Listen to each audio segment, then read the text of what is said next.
Hello there, and welcome to the weekly Outside Views magazine on German politics. There's a poll defeat for the governing parties because together the Social Democrats, the Greens, and the Liberals would no longer achieve a majority in the Bundestag, that's the federal parliament. In the so called Sunday question, the traffic light coalition comes to the lowest value since the federal election. In the Sunday trend, which the Opinion Research Institute INSA surveys, and they do that every week, the Social Democrats, the Greens, and the Liberals together would only come to 44% and would miss the parliamentary majority. According to the survey, the Conservative Union parties remain unchanged at 28%, the right-wing populist AfD at 15%, and the left comes with 1 point more to 5%. The other parties therefore have 8% of the votes. Election polls are generally subject to uncertainties. Among other things, declining party ties and increasingly short-term voting decisions make it difficult for the opinion research institutes to weight the data collected.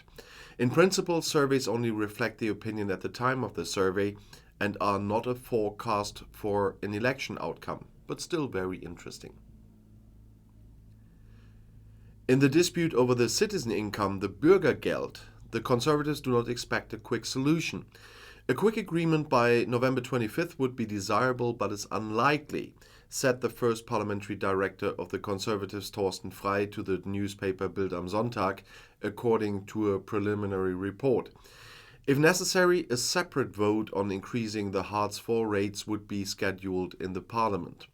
That's what the union would not allow itself to be put under pressure during the negotiations. Frey also announced that the motion to increase the standard rates on January 1st would be put to the vote in the next week of the session if no agreement was reached. From the point of view of the union, those affected should be allowed to keep too much property through the Hartz IV reforms and have to fear too few sanctions if they do not follow the guidelines. Therefore, they stopped the reform in the Bundesrat, that's the Federal Council, and on Wednesday, the mediation committee of the Bundesrat and the Bundestag are to tie down a compromise. As was heard from the coalition, informal talks are already underway. The union demands some concessions. The positions are still far apart. That was said by CDU's General Secretary Mario Czaja to the editorial network Germany. We do not go into negotiations to fail. We negotiate to make the system better, to get people back to work faster, he said. But the positions of the union and traffic lights are still far apart. We will not accept cheap formula compromises from the traffic light coalition, he said. And Czaja therefore insisted on differentiation in liquid assets, and he added that there must be gradations in the amount of assets, how many years the recipient has worked, and how old the person is. From the point of view of the CDU politician, old age provision built up over years must remain protected. The wrangling over the FCAS armament project was one of the reasons for the stumbling relationship between Germany and France. Now there is a breakthrough. The Ministry of Defense in Berlin and the Élysée Palace in Paris announced on Friday evening that a political agreement had been reached for the further development of the multi-billion-dollar air combat system. After intensive negotiations, FCAS has now reached an industrial agreement on the next phase of the program, according to Berlin. At the same time as the industry negotiations, it was also confirmed that the highest government level that a cooperative approach on an equal footing is being pursued in the project, which is under overall French responsibility. This clears the way for the continuation of the air combat system. France is taking the lead in the project, and that was once again emphasized by the Élysée Palace. The project recently caused tension between Germany and France. The companies involved in the development of the new combat aircraft that are Dassault and Airbus had not been able to agree on the distribution of tasks the industry had been negotiating for over a year. An Airbus spokesman confirmed the agreement and spoke of a significant stage for the important European defense project. After completing a few formal steps, the contract between industry and the three partner nations is ready to be signed now. The Ministry of Defense announced in Germany that the conclusion of the political talks paved the way for the signing of the industrial contracts. The agreement was reached shortly before meeting between French Prime Minister Elisabeth Borne and Chancellor Olaf Scholz next Thursday in Berlin. Since the cancellation of a Franco-German Council of Ministers at short notice at the end of October, both countries have been trying to find each other again on contentious issues. The FCAS air combat system should be operational from 2040 and replace the Eurofighter. It is intended to fly in conjunction with unarmed and armed drones and is therefore more than a combat aircraft. The total costs were estimated at a three-digit billion amount. The industries of Germany, France, and now also Spain are involved in the project. Another point of contention was who holds the rights of use when technological quantum leaps are financed with taxpayers' money at this level. Almost every second East German can imagine voting for a party newly founded by Sarah Wagenknecht. The magazine Spiegel reported on Friday and referred to the results of a recent survey by the opinion research institute CIVE for the magazine. Specifically, 49% are open to voting for a Wagenknecht party compared to 24% in the West. And according to the survey, 20% nationwide said they could definitely imagine voting for a new Wagenknecht party, and another 10% said rather yes. The interest of voters of the AfD with 68% and the left with 67% is particularly high. Even within the group of CDU-CSU supporters among those surveyed, a quarter could imagine voting for the Wagenknecht party, according to the magazine Spiegel. The Green electorate has the lowest, with just 7% approval.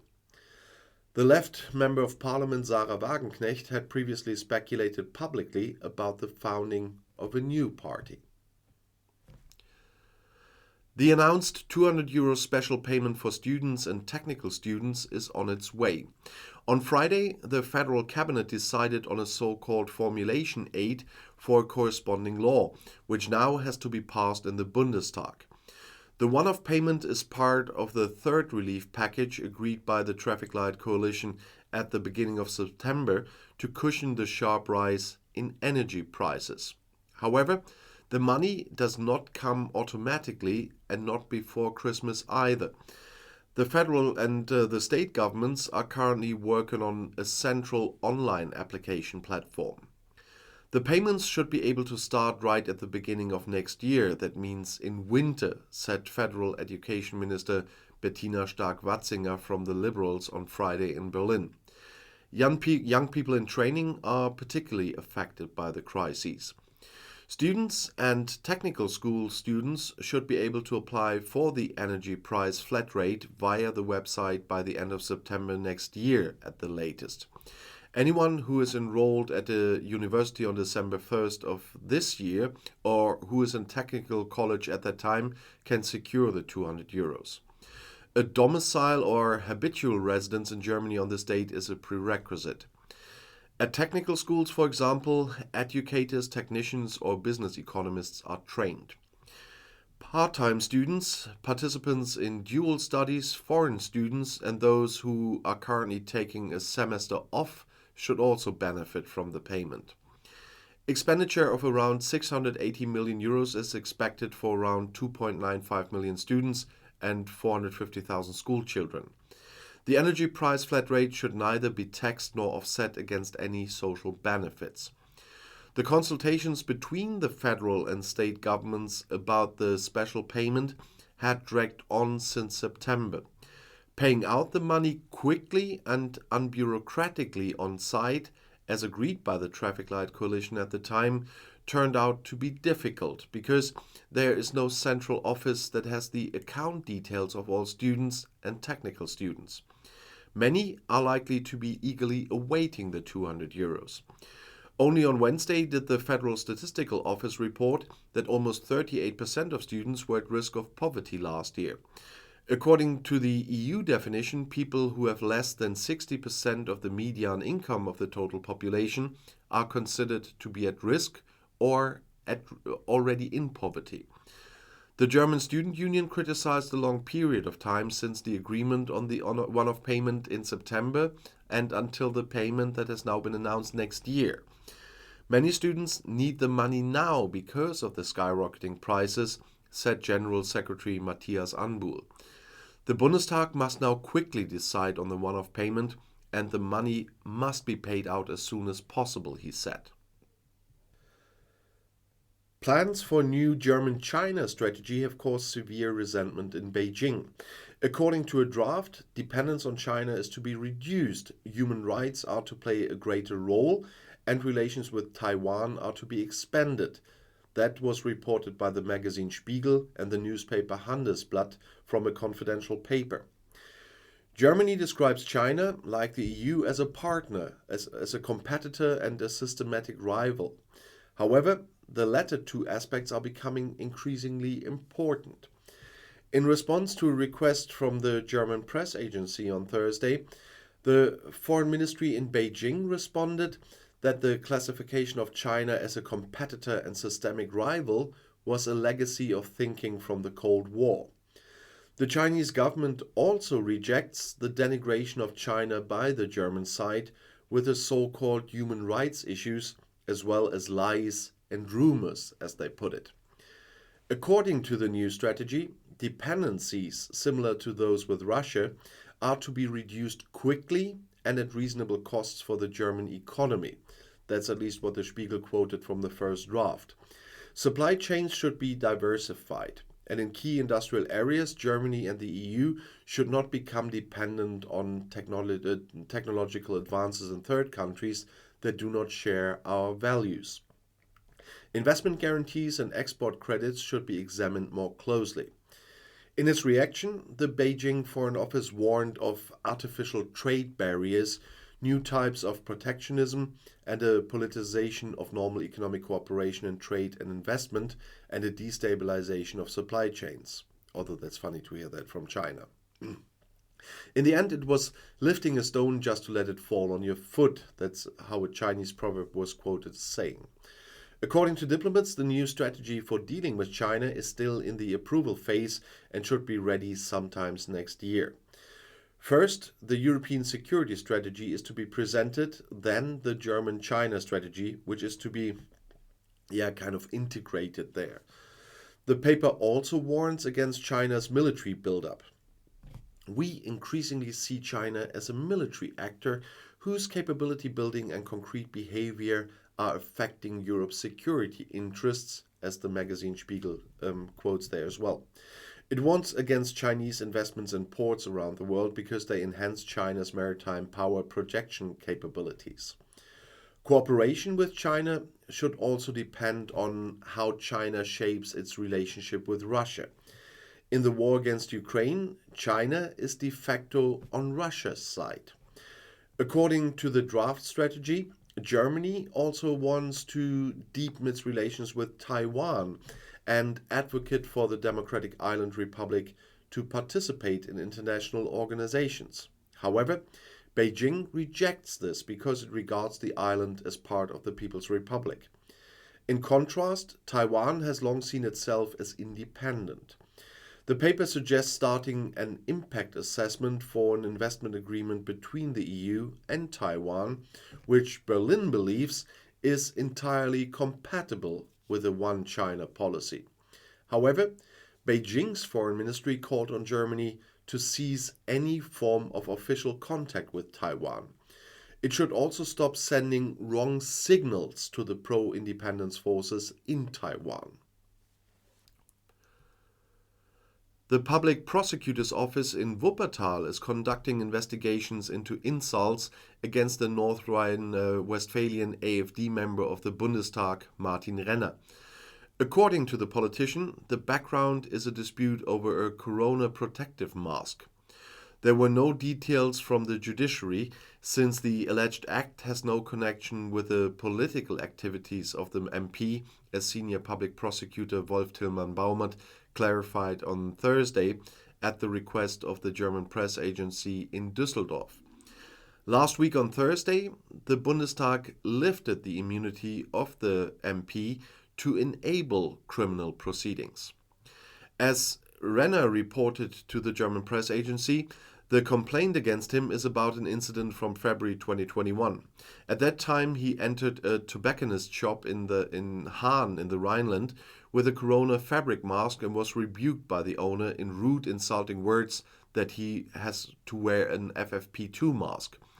The AfD deputy describes the exchange of words as he then threw up his arms defensively and replied that he would never enter this shop again. 14 months later, in April of this year, he received a summons from the Düsseldorf criminal police because a salesman who has been in the store with the owner had reported him.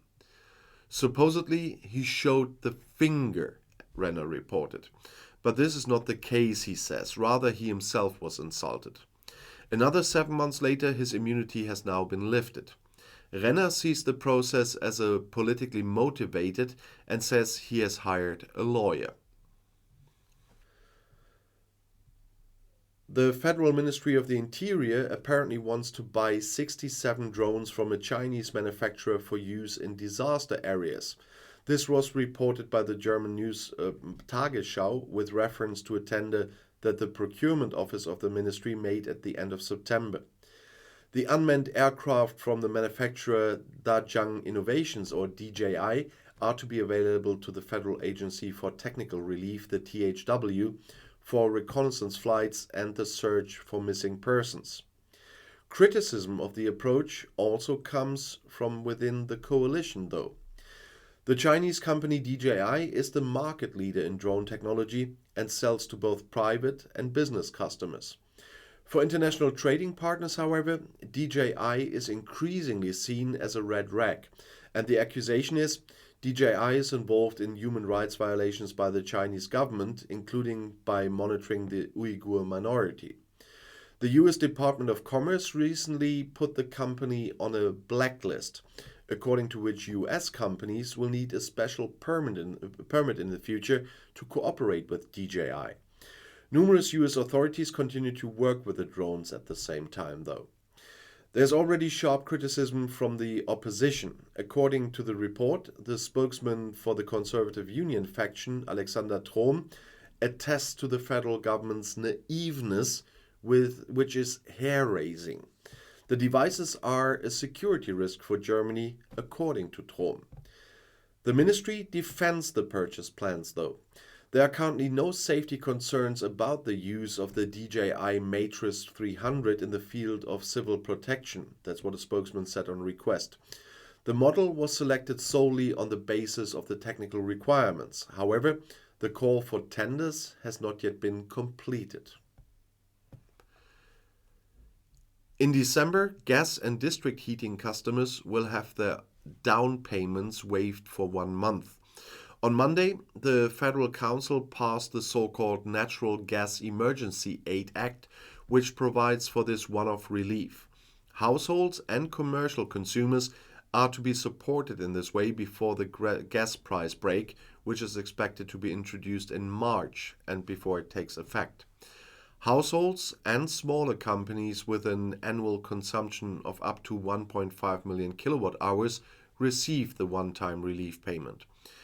Certain facilities in the care and education sector and in medical care are also receiving emergency aid even if their consumption is higher.